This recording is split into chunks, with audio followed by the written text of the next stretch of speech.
World express channel में हम आपका हार्दिक अभिनंदन करते हैं।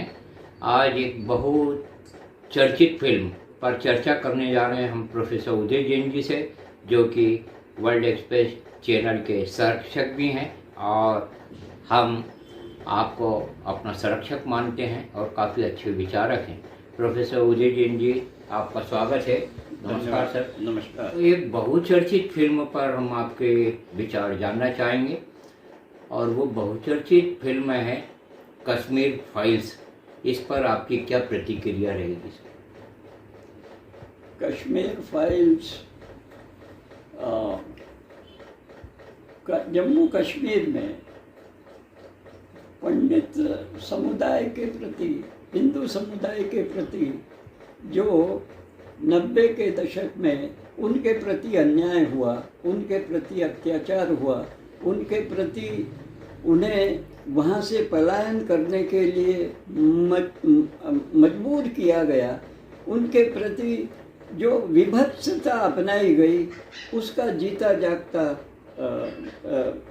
फिल्मीकरण इस कश्मीर फाइल्स में आया है। और उससे मालूम पड़ता है कि कश्मीर में पंडितों के प्रति, हिंदुओं के प्रति वैमनस्य किस तरह से पैदा हुआ, क्यों हुआ, किस प्रकार हुआ, किस तरह से उन्हें अपना घर बार, व्यापार, बिजनेस, उद्योग ये सब छोड़ने को मजबूर होना पड़ा। वह एक सब सत्यांश जो है उसका प्रकटीकरण कश्मीर फाइल्स में हुआ है, और जो कि बहुत ही निंदनीय है, जो कि बहुत ही गुस्सा पैदा करने वाला है। और उस समय की जो व्यवस्था थी, जो प्रशासन था, उसके प्रति, उस समय जो वहाँ की सरकार रही होगी उसके प्रति एक तरह से कहे कि अपने मन में जो आक्रोश है वह उसके प्रति प्रकटीकरण होता है। यह कश्मीर फाइल्स की बात मुझे लगती है। हम आपको बताते चलें, कश्मीर फाइल्स के प्रमुख जो विवेक पुरोहित हैं, उन्होंने इसके पहले शास्त्री जी की तथाकथित मृत्यु पर भी एक फिल्म बनाई, ताशकंद फाइल्स, जो कि काफ़ी साक्ष्य पर आधारित है और उसको भी काफ़ी पसंद किया गया। और एक सवाल हम और आपसे करने जा रहे थे कि आप यह मानते हैं कि जो इतने अत्याचार पंडितों पर हुए वो सरकार का सहयोग तथाकथित आतंकवादियों के साथ रहा हो या उनको खुली छूट दे दी गई हो, आप हमारी इस बात से सहमत हैं? देखिए, कश्मीर फाइल्स वास्तव में वह फिल्म मैंने अभी तक देखी नहीं है जी, पर उसके बारे में जो प्रतिक्रियाएं आई हैं पूरे देश में, पत्रकार जगत में, अखबारों में और मीडिया में, उसके माध्यम से मुझे ऐसा प्रतीत होता है कि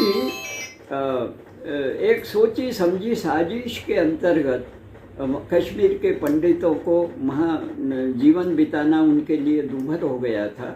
और हमारे एक मित्र जो अब इस दुनिया में नहीं रहे, उनका विवाह कश्मीर में हुआ था, तो उन्होंने हमें बताया था कि किस तरह से उनके ससुराल पक्ष के परिवार को वहाँ से पलायन करना पड़ा और वे कैसे अपनी जान बचा करके हिंदुस्तान में आ पाए।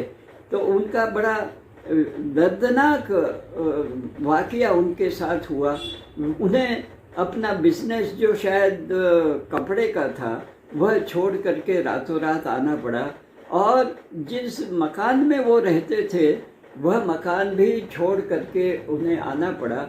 उसके बाद जब एक दशक बाद जब वे कश्मीर गए तो उन्होंने देखा कि जिस मकान में वो रहते हैं वहाँ पर 2 मुस्लिम परिवार निवास करते हैं।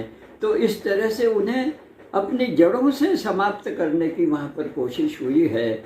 और मैं इसके लिए केवल आतंकवादियों को तो जिम्मेदार मानता ही हूँ, परंतु उसके साथ साथ वहाँ के प्रशासन को, वहाँ की सरकारों को और केंद्र की सरकार को भी इसमें इसमें आंशिक रूप से मैं जिम्मेदार मानता हूँ कि उन्होंने इतने विभत्स घटनाएं के बाद भी उसका संज्ञान नहीं लिया और उसके लिए आगे बढ़ कर के प्रयत्न नहीं किया, आगे बढ़ कर के सेना का उपयोग क्यों नहीं किया, आगे बढ़ कर के पुलिस प्रशासन का और अधिक गहराई के साथ और अधिक सक्षमता के साथ उस विभत्सता को रोकने में क्यों नहीं किया, ये मेरे लिए अभी भी एक बड़ा प्रश्नवाचक चिन्ह है। और मैं ये कहना चाहता हूँ कि जिस तरह से अगर किसी पक्ष ने, अगर किन्हीं लोगों ने कोई अत्याचार किया है, कोई जुर्म किया है, तो दशकों बाद भी उसके प्रति आक्रोश को व्यक्त करने के लिए और उसको निराकरण के लिए कानून अपना कार्य कर सकता है। तो जो लोग इसके प्रति जिम्मेदार रहे हैं, जिन लोगों ने वहाँ पर ऐसा माहौल तैयार किया कि हिंदू समुदाय को, पंडितों को वहाँ घर बार छोड़ करके रातों रात भागना पड़ा, उन जिम्मेदार तत्वों की खोज आज भी करना चाहिए। और अगर वे देश में नहीं हैं और विदेश में हैं तो उनके लिए अपने प्रयत्न करना चाहिए कि किसी तरह से उनको यहाँ पर लाया जाए, किसी तरह से उस अन्याय का बदला लिया जाए और जिनके प्रति अन्याय हुआ है उन्हें सुकून की ज़िंदगी तभी मिल सकती है कि जिन लोगों ने उन पर अत्याचार किया है उन्हें उसका दंड मिले। आज के साक्षात्कार का अंतिम सवाल हम आपसे करने जा रहे हैं कि कश्मीर फाइल्स फिल्म का कुछ लोग विरोध भी कर रहे हैं और कई लोगों का ये कहना है कि वहाँ मुस्लिम लोग भी मारे गए, आतंकवाद के शिकार हुए।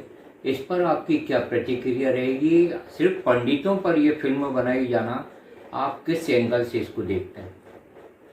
हमें ऐसा लगता है कि ये संभव है कि उस दौर में जबकि पंडितों पर अत्याचार हुए, उन्हें एक तरह से कहें देश निकाला दिया गया और उसके लिए उन्हें भागने के लिए मजबूर किया गया, उस दौर में ये संभव है कि कुछ इसे, अच्छा दूसरी बात यह है कि इसे एक तरह से हिंदू मुस्लिम दृष्टि से क्यों देखा जाना चाहिए? जो प्रताड़ित पक्ष है वह तो हिंदुओं का है, तो इसलिए प्रताड़ित पक्ष को उसका न्याय मिले, इसके लिए जो सत्य घटना है उसका प्रकटीकरण हो रहा है, तो उसमें दूसरे समुदाय को यानी मुस्लिम समुदाय को या अन्य समुदायों को उसके लिए आपत्ति नहीं लेना चाहिए, क्योंकि जो भी सत्य है वह कितना ही कड़वा क्यों न हो उसका प्रकटीकरण होना चाहिए और उसके लिए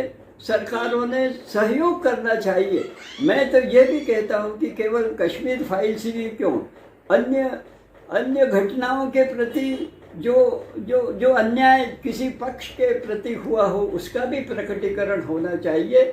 जैसे आपने अभी कहा कि ताशकंद फाइल्स जो कि लाल बहादुर शास्त्री जी के जीवन से संबंधित रही है वह भी बनी है, इसी तरह से अन्य घटनाओं के प्रति भी फाइल्स अगर बने तो एक स्वतंत्र देश के स्वतंत्र चेता नागरिक के नाते, एक स्वतंत्र राष्ट्र के नाते उसका सम्मान होना चाहिए, उसका स्वागत होना चाहिए। और इसलिए क्योंकि आखिर सत्य तो आप उसे कितना ही छुपाए वह एक न एक दिन अवश्य प्रकट होता ही है। इसलिए हम ऐसा सोचते हैं कि अन्य घटनाएं जो इतिहास में प्रमुख स्थान रखती हैं उनका भी फिल्मांकन होना चाहिए, उनके ऊपर भी फाइल्स बनना चाहिए और ताकि जिनके प्रति अन्याय या जिन्होंने अत्याचार किया है दोनों ही पक्ष सामने आ सकें, क्योंकि अंततः सत्य की ही पूजा होनी चाहिए, सत्य की ही हम पूजा करते हैं और सत्य ही अंतिम सत्य है। इस दृष्टि से हमें अपने देश में फिल्म की दृष्टि से भी विचार करना चाहिए और उसका स्वागत होना चाहिए। तो मैं पसंद करूँगा, चाहूँगा कि कश्मीर फाइल्स के जो जो जो प्रोड्यूसर हैं, निर्माता हैं, या जो उसके डायरेक्टर हैं, उनने अन्य घटनाओं के, ऐतिहासिक घटनाओं की भी फाइल्स बनाना चाहिए ताकि सत्य हमारे सामने प्रकट हो सके। तो सत्य का स्वागत है। बहुत अच्छी बात आपने बताई। एक बहुत बड़ा मुद्दा भारत का था और है। देश के दुश्मनों ने एक साजिश रची कि कश्मीर, जम्मू, श्रीनगर से पंडितों को जिला बदल कर दिया जाए या प्रदेश बदल कर दिया जाए, जिससे अगर वहाँ हिंदू नहीं रहेंगे तो वहाँ एक तरह से उनकी साजिश थी कि हिंदू अगर नहीं रहेंगे तो सिर्फ मुस्लिम रहेंगे, और सिर्फ मुस्लिम रहेंगे तो नफ़रत का एक माहौल पैदा होगा। जैसे आपने प्रोफेसर उदय जैन जी ने कहा कि इसको इस एंगल से न देखा जाए, हिंदू मुसलमान की बात न करते हुए इंसान की बात की जाए, इंसानियत की बात की जाए। हम स्वागत करते हैं सत्य के इस समीकरण का और इतनी अच्छी फिल्म का। आप बताइए ये साक्षात्कार आपको कैसा लगा? आपकी प्रतिक्रियाएं देश को मजबूत बनाएंगी, सर्वधर्म एकता और अखंडता, देश की अखंडता को और मजबूत बनाएंगी। जय भारत। नमस्कार। नमस्कार।